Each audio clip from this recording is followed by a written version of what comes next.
So we're going to have some fun this afternoon, and no, we're not working on the Massey Ferguson. We'll talk more about that later in another video, but for tonight we're going to jump in the John Deere 6410 that's hooked up to the old dump wagon. We've got to move some gravel this evening. So why are we moving gravel? Well, we're moving gravel because it's down here at the rental house and we don't need it there anymore. So I'm going to be loading as much of it as we can fit into this wagon behind me. This is a hydraulic dump wagon for those of you that haven't seen the other video, but we're going to be moving it down here to my house, and I'm going to use it as a floor underneath some outdoor dog kennels. Actually exactly what it was being used for down here, but I haven't decided exactly where I'm going to put those kennels yet. So for now, we're just going to load it into this wagon and get it out of here. So as I'm sure you've probably noticed, the John Deere does not have a loader on it still. There's a couple of reasons for that. Well, there's not. There's one reason for that. The brackets that we got with this loader were wrong. They are too wide. They are for a different tractor. And we've been going back and forth with the place we bought the loader from. They have been trying to get the correct brackets and so far have not been able to find them. Now, they were supposed to have a set of brackets coming in today that the gentleman thought were going to be correct. I haven't heard from him, so I don't know if those came in or not. It might be a day or two before I find out for sure. But we don't have a loader on the 6410. And while we do have a loader on the Massey, we don't have a bucket for it. The only thing we have for that loader is the bale spear on the front. And a bale spear is useful for many, many things, but loading gravel is not one of them. So this is where having good friends and good neighbors pays off. My friend Mike, that you guys have seen in a couple of videos, was kind enough to loan me his small Montana tractor with a loader. And not only did he loan it to me, he was nice enough, him and his son actually brought it over here and dropped it off exactly where I need it. So Mike, I know you'll see this. Thank you again, man. I really appreciate it. I was literally planning to do this tonight with a shovel, a flat scoop shovel. That was my plan because, well, that was the only option I really had available to me. I'm just shifting. We were over in D range for running down here on the road, and I just shifted into B range for squeezing through the gate here and getting situated to do this. So this is the Montana 4340. You guys saw this in another video when we were working on the New Holland, maybe this time last year. But first thing you want to do when you're running any equipment, but especially equipment you don't normally run, is check and make sure there's fuel in it. That's really important. This one is full, so we're going to run it, and then when we get done, I brought some fuel with me and we're going to fill it back up. All right, let's get combobulated.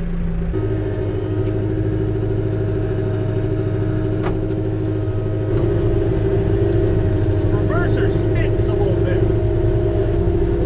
Not a big deal, just something. You know, it's like any piece of equipment, you know, as you're getting into it and starting to run it, you learn some of the quirks and some of the little things that, you know, are different on pretty much every type of machinery. You could have two of the exact same tractor with the same hours on them, and they're both going to operate just a little differently, unnecessarily.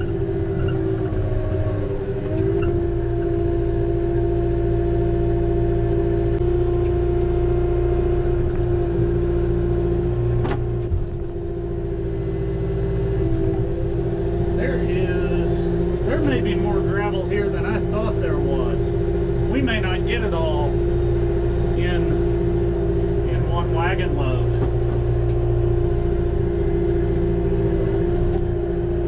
I mean, we haven't even gotten to the big part yet. We're just still working this little excess pile out front. The big part is actually over there inside that landscaping timber frame. Yikes. There may be a lot more here than I thought there was. That's not a bad thing, it's just a little more sort of move.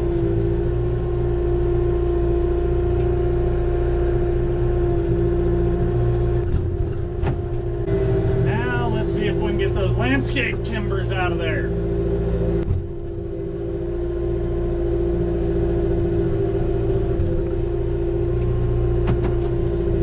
I think that got it. There is a lot more gravel here than I expected. This is not all going to go in one load.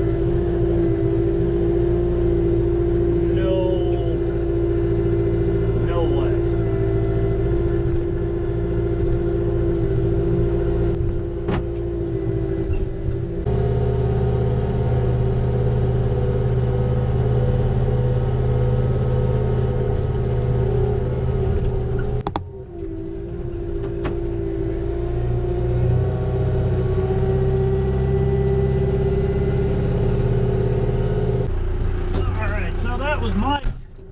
That was Mike right there. He is actually going to head down to the house. He has got a little steel drum he wants me to modify for him. So we're going to do that. Which, it's really good timing because I am full. So we are going to get out of here and go dump this. Well, it's a little full. You can see my tires here, and we are loaded, boys and girls. Now those tires look flat. I'm not worried about them. Those are actually used aircraft tires. I did a video on that right after I bought the wagon. Those are used aircraft tires I put on it, and each tire is rated for 12,360 pounds. They're also rated to go 225 miles an hour, which I don't think we're going to be doing, but they certainly have all the weight capacity we would want. Camera keeps falling over. I got to figure out where I'm going to dump this when I get it home too. Somewhere. I don't know, I might have been able to wedge all of that on here and get it all in one load, but that just felt like I was pushing my luck.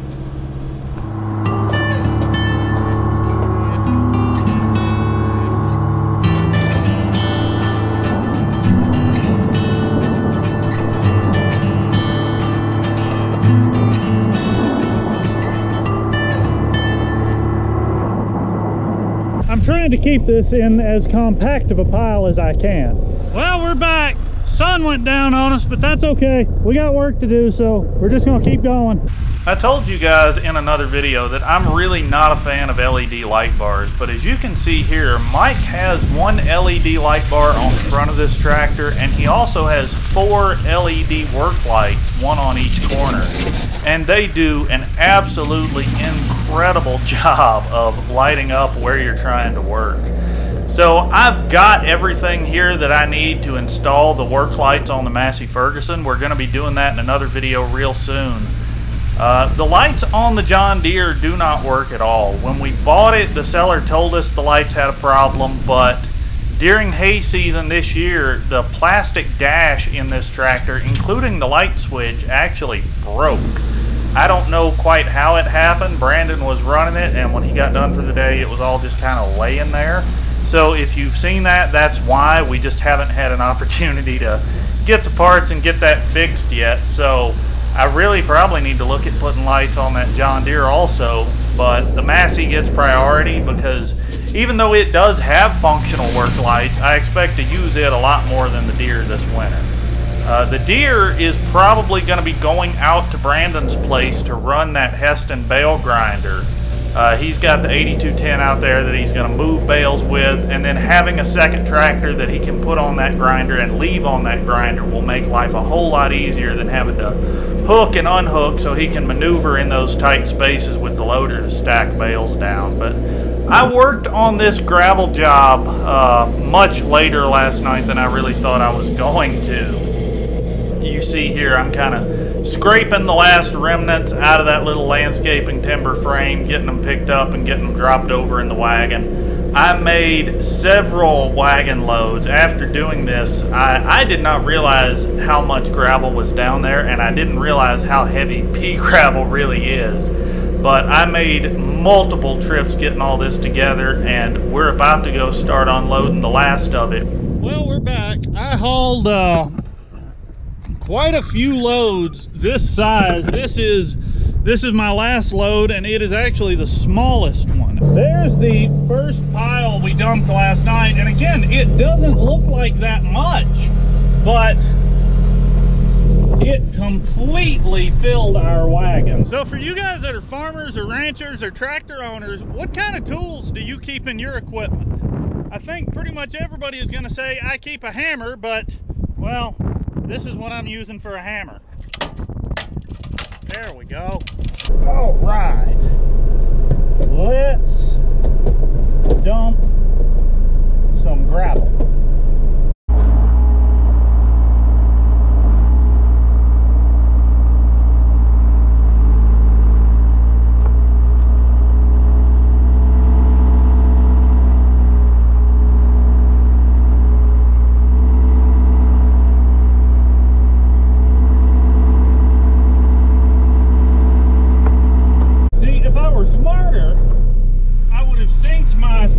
To the GoPro I put back there on the wagon, and I would be able to look at that and tell when it was done, but I didn't do that. So I'm going to let it down and take a look and see what, if anything. Oh man, there's a bunch left in there. Well, let's back up. I do want to try to keep all this in as close to the same spot as I can. So do you keep a shovel in your tractor, or do you just grab a nearby spare fence post?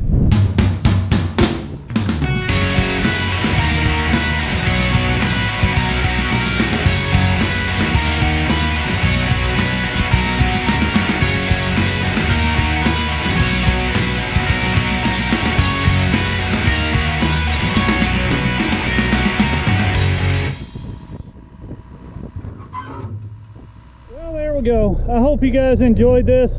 Subscribe if you haven't. We're about to finish the water pump job on the Massey, get that broken stud out of the block. Then we're going to put our LED work lights on it and start getting ready for winter. For now, let's just say thanks for watching, and more later.